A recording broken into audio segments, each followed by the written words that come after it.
I'm going to call a meeting to order for the Zoning Board of Appeals of the Town of Watertown. The time is 7:07. Okay, I'm going to do the roll call. Rick Sarandria, here. Phil Rogers, Ned Dalton, Vin Gianetto, here. Roger Mitchell, Gary Swingle, here. Jeff Franson, Here. Marie Genovese. Okay, I'm going to have Jeff sit in for Ned, and Gary's going to sit in for Roger. Or actually, no, I'll have Gary sit in for Phil.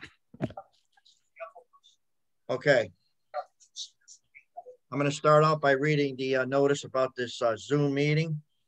This is a web-based virtual meeting, so we are operating under the following procedures. This session is being recorded, both video and audio. Mark Massoud, the land use administrator, and Michael Simmons, the town's IT director, will be the meeting administrators. A link to the video audio will be posted to the town's website. Most people attending this meeting will be muted. The commissioners and the staff will not be muted. However, in order to minimize disruptive audio feedback, all participants should keep themselves on mute until ready to speak. Individual will be unmuted at the time they are recognized to ask a question or make a presentation. Presentations may be made by applicants and their agents when appropriated and permitted by the commission. Other attendees will be permitted to speak only during the public hearing portion of the meeting. Commissioners and staff will generally be keeping video. There? Huh? My phone down there? Who's Bring that? it up for me, and they probably need it. Who's that? That's Mike. That sounds. Keep reading, Rick. Mike's violating his own rules. The commissioners and staff will generally be keeping video of themselves on throughout the meeting, unless they are attending via telephone. Only applicants and members of the public should feel free to leave their video on or off. However, they will be asked to turn on their video when speaking. A picture tells 1,000 words and can be useful in conveying your meaning. If video is not available for you, you will not be precluded from speaking or providing public testimony.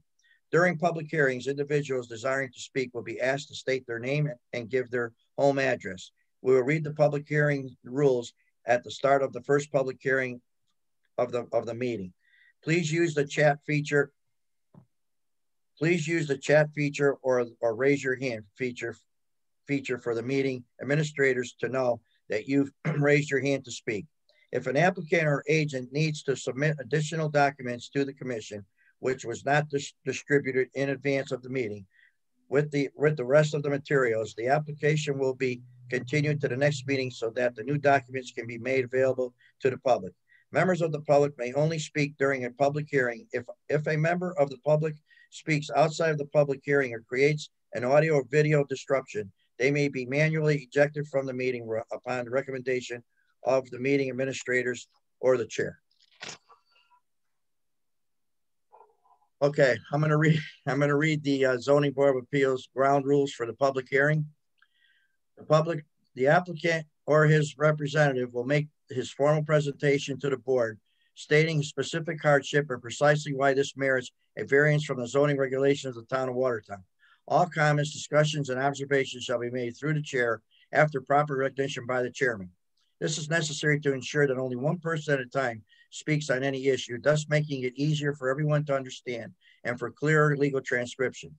All persons addressing the commission shall begin by first clearly stating their name and address for the record. If necessary, the person may be asked to spell his or her name for the record.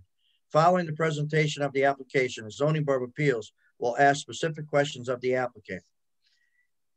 After the board has asked its questions of the applicant, I should then allow any members of the public who wish to speak either in favor of this application or against it to address the board. I shall then allow the applicant to respond to the comments of the members of the general public. I should then allow any members of the general public who wish to present any additional information or clarifying discussions to do so at that time. I shall then provide an opportunity for the applicant to respond to these additional remarks if he or his representative so wishes. The Zoning Board of Appeals has 35 days from the date of the public hearing commences to complete the public hearing. The board may ask the applicant for a 35-day extension of the public hearing period of the board if the board requires any additional information or wishes to schedule a site walk to observe the situation for themselves. The Zoning Board of Appeals has 65 days from the date when the public hearing is closed to render its decision. The board may or may not make its decision tonight at the regular meeting following the public hearing. You may stay for the regular meeting if you wish, or you may leave at the end of the public hearing and contact the zoning office the following morning to determine the status of your application. Mr. Chairman, before you start the public hearing, you need a motion to table election of officers? Yeah, that's what I was just going to do. Okay. First thing on the agenda is election of officers. Do I have a motion to table the election of officers till next month's meeting? So moved. Is there a second? Second. All in favor? Aye. Aye. Okay, the first application is application number 2021-2 of Kelly Klozinski for a variance of 17 feet to a front yard property line setback for construction of an above ground pool and deck to be located 18 feet from the front property line of a paper street at 44 Cobb Street, Oakville, Connecticut, in an R12.5 residential zoning district. I'll have to, Jeff, I put you in as a secretary? Yep, Okay, can you read the legal notice for me? I sure can. Thank you. The Zoning Board of Appeals of the Town of Watertown will hold a public hearing on Wednesday, February 24th, 2021 at 7 p.m. as a web-based meeting to hear and act upon the following applications. Application 2021-2 of Kelly Klozinski for a variance of 17 feet to a front yard property line setback for construction of a 24-foot diameter above ground pool and deck to be located 18 feet from the front property line, street line of paper Macomber Street at 44 Cobb Street, Oakville, Connecticut, and an R12.5 residential zoning district. Section 12.8 of the Watertown zoning regulations requires a minimum of 35 feet setback from the front property lines for an accessory structure in a R12.5 residential zoning district. At this hearing, interested persons and written communications will be heard. A copy of the application is on file in the Planning and Zoning Office, Watertown Municipal Center, 61 Echo Lake Road, Watertown, Connecticut. This is dated in Watertown on the 11th and 18th day of February. Edwin Dalton, Secretary, Zoning Board of Appeals. Jeff, we might as well do that too. Can you read that? There's a letter from a neighbor, I guess. You see it in your packet? Let me find it here.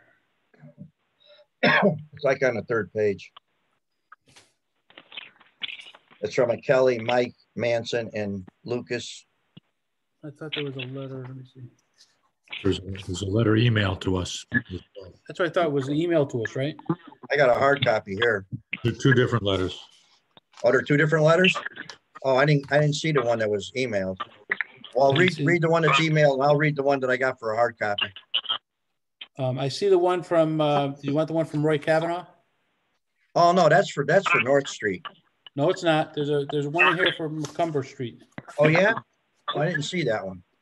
Sure. So I'll read Mr. that. Chairman, I'll read Mr. that. Chairman, Yes. what about if you ask the applicant to present his case when you ask the public, and at that time read those letters that we will receive from the members of the public? We could do that. I was just thinking we'll get it out of the way. We're going to have to read them anyway. Okay. Rick, can you hear me now? It's Phil Roger. Yeah, we can hear you. Okay. Can everybody hear Phil? Yep. Yes. Okay, so I'm going to have to change some members around. Okay, it's 7:16 and Phil Rogers, the vice chairman, is zoomed into the meeting. So Gary Swingle will sit in for Roger Mitchell, and Jeff Franson is still going to be seated for Ned Dalton. So you're still the secretary, Jeff. Fine. Okay, now we have a full board. Okay, is there someone here to represent the applicant?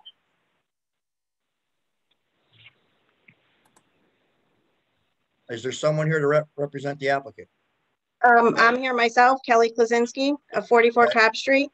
Okay. Well, can you explain to us what your hardship is and what you're planning on doing? Sure. Please accept this letter in support of our request for a variance to the front yard setback requirement of 35 feet for a paper road to our property located at 44 Cobb Street. We are requesting a setback variance of 17 feet to allow for the installation of a 24-foot in diameter above-ground swimming pool with attached deck. The above-ground swimming pool would be located 18 feet from the property line of the paper road, also known as McCumber Street.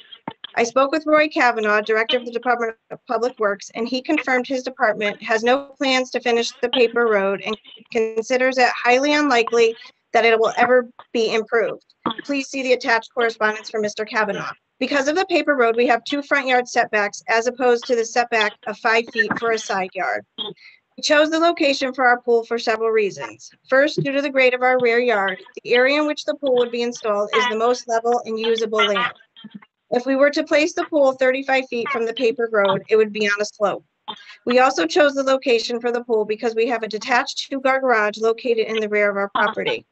The electrical supply for the detached garage runs from the north side of the house underground in the rear yard to the garage. We cannot place the pool anywhere other than our suggested location, or it would be over the electrical wires, creating a safety hazard and a code violation. For the above mentioned reasons, we are requesting a variance to the setback requirement to the paper road in order to safely install the pool. Lucia, did you go look at this? Yes, Mr. Chairman, I was there today. Actually, I walked with the property owner and I saw the site. The hardship that is created to this property is actually the location of that paper street. If this paper street wasn't there, they needed only 5 feet from the side property line. Because of this paper street that will never be developed, now they have to keep 35 feet setback. And I was agree when I was on the site, I saw the marking and everything that they provided. And I agree with the applicant that they cannot move the swimming pool further away from the paper street because there is an underground electric wiring that goes from the house to the garage. And they talked to an electrician and he said that that will be against the code to put any structures on underground utility lines. Right. And therefore they have a hardship because that's the only place that they can put this pool. They cannot move it. And if you look at the plan, it looks like a big backyard, but there are some restrictions and limitations that they cannot move the pool to meet the setback. Okay. Anyone from the board have any questions?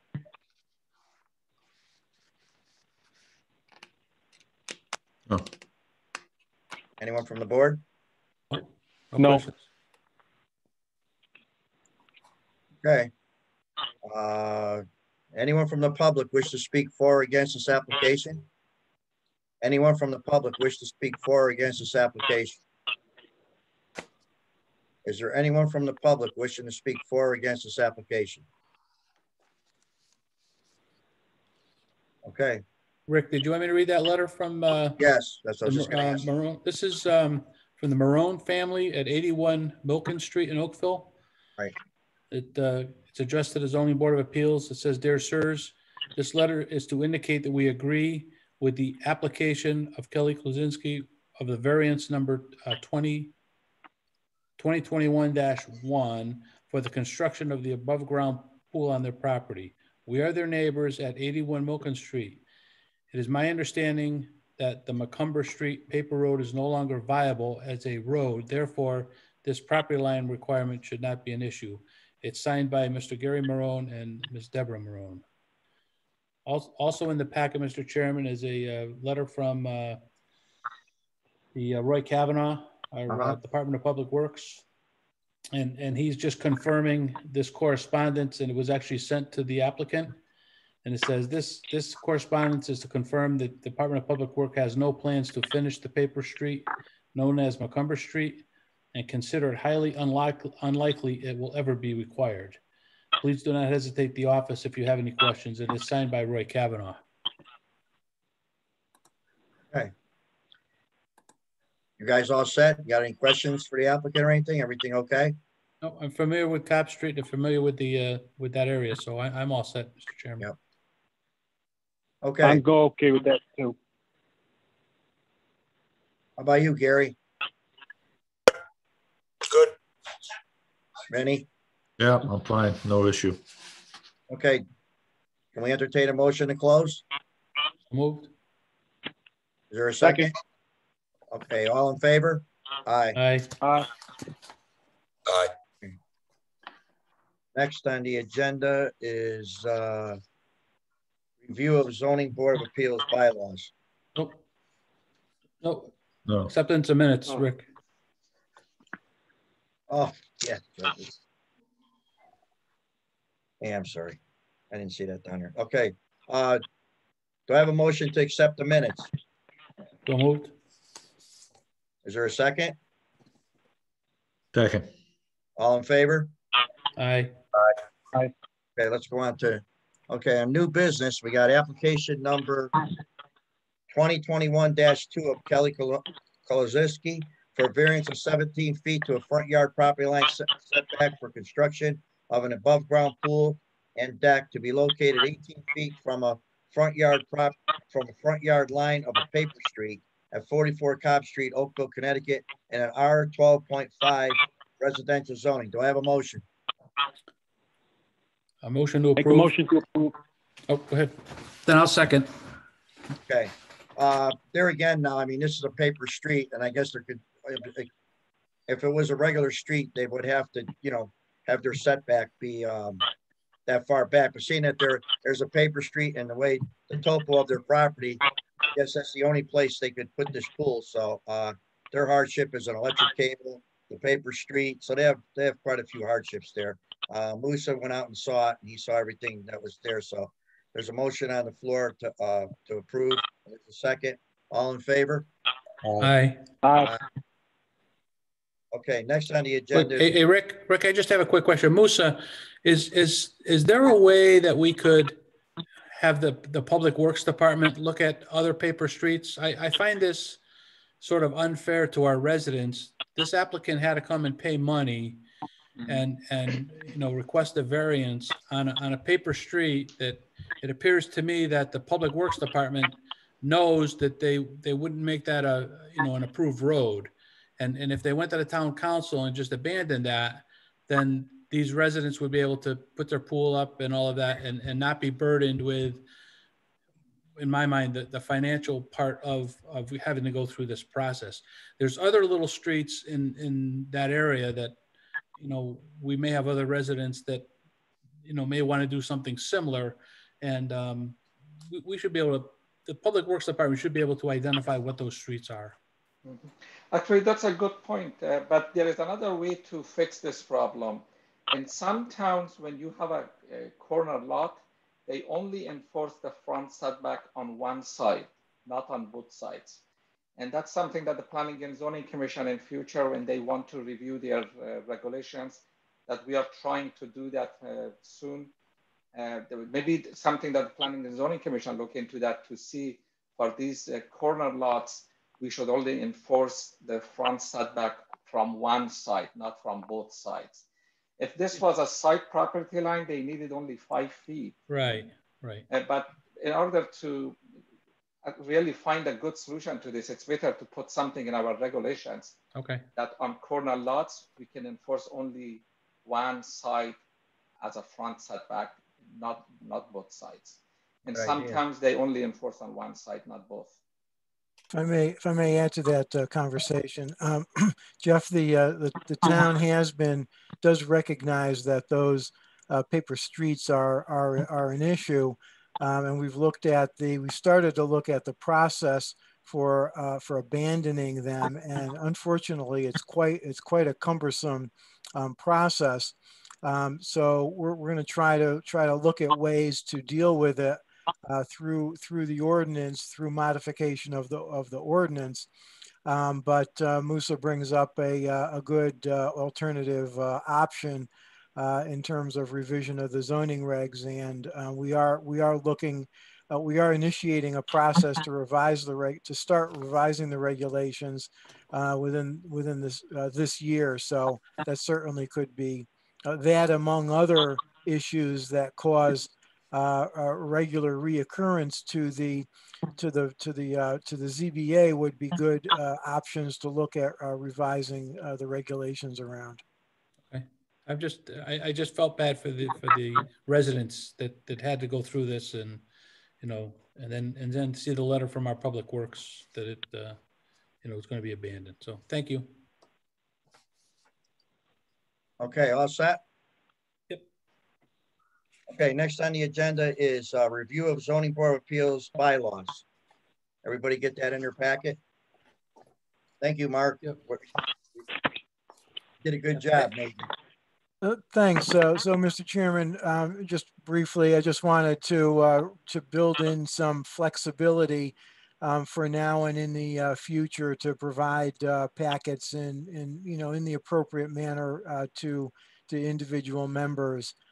We realize that probably most members, right now will want them in paper, but again, just wanted to build in some flexibility. So I hope you're okay with the language. How does everybody feel about it? Yeah, it looks good. Thank you, Mark. Nice job. You're welcome. Thank you. Okay, one other thing that I'd like to put in before, well, actually it could go under community. We have a letter here from, to Mark from, I guess it's the Public Works, about that property on North Street. Jeff, could you read that into the record? Mr. Chairman, do you want to keep the bylaws on the agenda that we can change the language and next month we can approve it? Because what Mr. Masood gave it to you, it was just a recommendation, but now that you are agree with, then we can change the bylaws and we'll send it to you that you can approve. Okay, we'll do that. At this time, just table it until next month. Do I have a motion to table the bylaw, zoning board of appeals bylaws? I make a motion, we table the bylaws. Is there a second? I'll second. All in favor? Aye. Aye. Okay, can we read? Musa, do you think we need to read this letter into the record? If you remember at the last meeting, Mr. Mitchell asked me that what happened with that property, because if you remember, the owner of that property came to zoning board of appeals for 2 variances. Right. Because there was no hardship, the board didn't grant it those variances. Denied it. And you denied it. Right. And since then, the applicant didn't do anything about it, and still that driveway is existing there. I talked to the Public Works Department and to Roy Kavanaugh, the director, and I said that if it would be possible that because it is all the construction is within the town right of way, if we can send something to the owner to take care of this. And Roy Kavanaugh wrote this letter and sent it to them, and a copy to us for your information. I mean, if you want to read it into the record, because it was written, it is a part of one of the applications that you denied, it doesn't hurt. It's good to have it in the record. Yeah, I got a question though. So now, because I can't remember, we're so far back. So now this is it part of this driveway's in the town right away, or the bottom part of it there? I can't remember. Do any of you guys remember? Part, because the town owns like probably 10 to 12 feet on that side of the road. And when they work within the town right of way, they have to get a permit from the Public Works Department. The owner of this property never went to Public Works to get a permit. And he said that I'm going to the zoning board of appeals to get a variance. And when he came to you, you denied him. Yeah, okay. And he's supposed to remove all I remember. Yes. Now I remember the whole thing. Right. And if I remember correctly, he built part of the driveway on a neighbor's piece of property. That's right. As well. So it's twofold. And that guy didn't look too happy when we were over there. Oh. So what do you think? Should we read this into the record? It's totally up to you. If you want to read it or not, doesn't make any difference. Feel like reading it, Jeff? I'll read it if you want. Sure. Why don't we read it into the record? This is dated February 4th of 2021.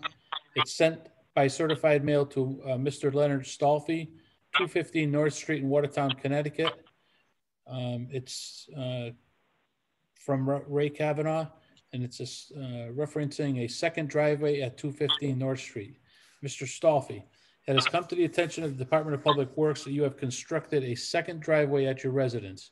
The driveway was denied by the Watertown Zoning Board of Appeals in a correspondence dated September 26th of 2019, copy attached. Also attached is a copy of the Watertown Code Ordinance Section 26-141 through 26-208 for your use. You are hereby directed to remove all work within the town right-of-way no later than June 1st of 2021. Failure to do so will trigger the enforcement provisions in the reference ordinance. In addition, the town may remove all work within its right-of-way and recover any and all costs incurred from you at the sole discretion of the town. It should also be noted that a permit for this removal work will be required to begin any removal activities. Feel free to contact the office, 860-945-5240, if you have any questions regarding the matter. Sincerely, Roy Kavanaugh, PE, Director of Public Works. Okay. Thanks. Mr. Chairman, before you adjourn, there was another question at the last meeting regarding 59 Fairview Avenue. I think Right, a member I of asked the that. board, they said that that was another situation that the owner of that property came to the board to get a variance Right. for that addition that he put it without a permit. And that request was denied by the board. Right. And I talked to the building inspector and he went to the site and he is agree with board that there are some safety issues concerning that property. He's going to send a notice of violation to the owner of that property, and he will also send a copy of that notice to the board for the next month meeting. Well, that was my concern. I mean, it's kind of dangerous. You know, maybe they should put a fence up or something because it's dangerous, that whole situation over there. The deck, the porch. It's not a good situation. Somebody's going to get hurt. The building inspector went there today and he's agreed with us that there are some safety issues. Good. He's going to send the owner a notice of violation. Okay. Okay. We'll have a motion to adjourn. So moved. Is there a second? Second. All in favor? Aye. Aye. Aye. Aye. Okay. Good night, fellas. Thanks Thank all. Good night. Good night. See ya.